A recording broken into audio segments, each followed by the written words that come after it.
కావాలని సెక్యూరిటీ ఇవ్వలేని ప్రాంతంలోకి జగన్మోహన్ రెడ్డి వెళ్తున్నారు అని చంద్రబాబు నాయుడు గారు కొద్దిసేపు క్రితం మాట్లాడినమాట. ఏది ఆయన చెప్తూ తాడేపల్లి హెడ్ క్వార్టర్ నుంచి మిర్చి యార్డ్ సెక్యూరిటీ ఇవ్వలేనటువంటి ప్రాంతం కాదుగా. ఎలక్షన్ కోడ్ అమల్లో ఉన్న టైంలోకి ఆయన ఎలా వెళ్తారు?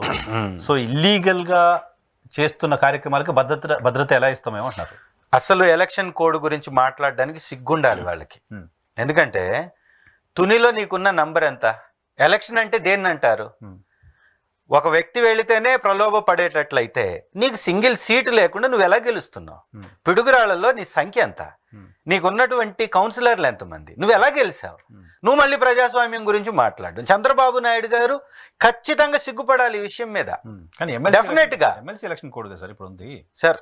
ఎలక్షన్ కోడ్ నేనేమంటున్నానంటే ఎలక్షన్స్ ఏవైనా కానీ వైఎస్ఆర్ కాంగ్రెస్ పార్టీ గౌరవిస్తుంది. ఎమ్మెల్సీ ఎలక్షన్ కోడ్ ఉన్నా లేకపోతే ఈ కోడ్ ఉన్నా ఏ కోడ్ ఉన్నా కానీ మేమేమంటున్నట్టే ఎలక్షన్ లాగా చేస్తున్నారా మీరు? నీటి సంఘాల ఎలక్షన్స్ మొన్న జరిగాయి. ఒక దగ్గర ఎలక్షన్ జరిగిందా?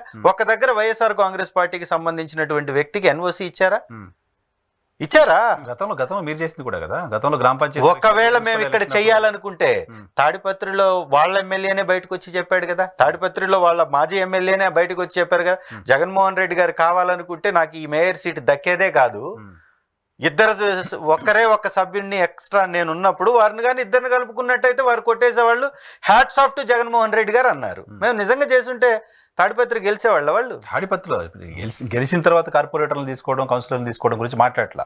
నామినేషన్ లేకుండా అడ్డుకున్నారు అనే ఇంప్రెషన్ వైఎస్ఆర్ కాంగ్రెస్ పార్టీ అధికారంలో ఉన్నప్పుడు కూడా ఉంది కదా. భయపడి Chandrababu Naidu బహిష్కరించింది Telugu Desam sir.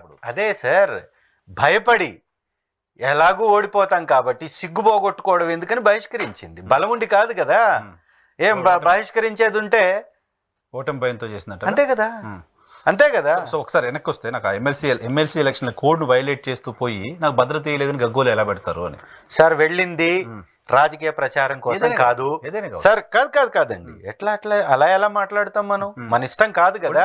Political programme కొన్ని అంశాలకి నియంత్రణ ఉంటుంది ఎలక్షన్ కోడ్ లో. మీరు ఒకరిని పరామర్శించడానికి ఎలక్షన్ కోడ్ ఎందుకు వర్తిస్తుంది?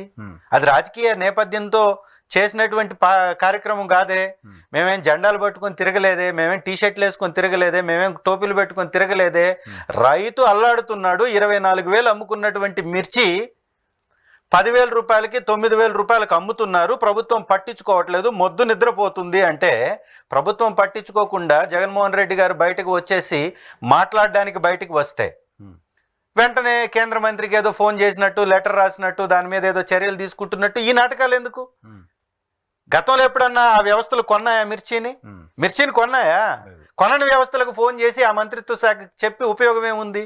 అంటే మిర్చి అమ్మడానికి ఒక ప్రత్యేకమైన సమయం ఉంటుంది. మీరు ఎలక్షన్ కోడ్ అని చెప్పేసి మీరు ప్రభుత్వాన్ని వదిలేస్తే ఆ మిర్చి రైతు చనిపోవడం తప్ప ఇంకొక మార్గం లేదు కదా. రైతులే అక్కడికి ఎందుకు అనవసరంగా ఈయన వచ్చి డిస్టర్బ్ చేస్తున్నారు? రైతులే మాట్లాడారని చెప్తున్నారు కదా తెలుగుదేశం పార్టీ మీడియా. కొంతమంది రైతు సంఘాలు మాట్లాడడం కూడా చూశాను నేను.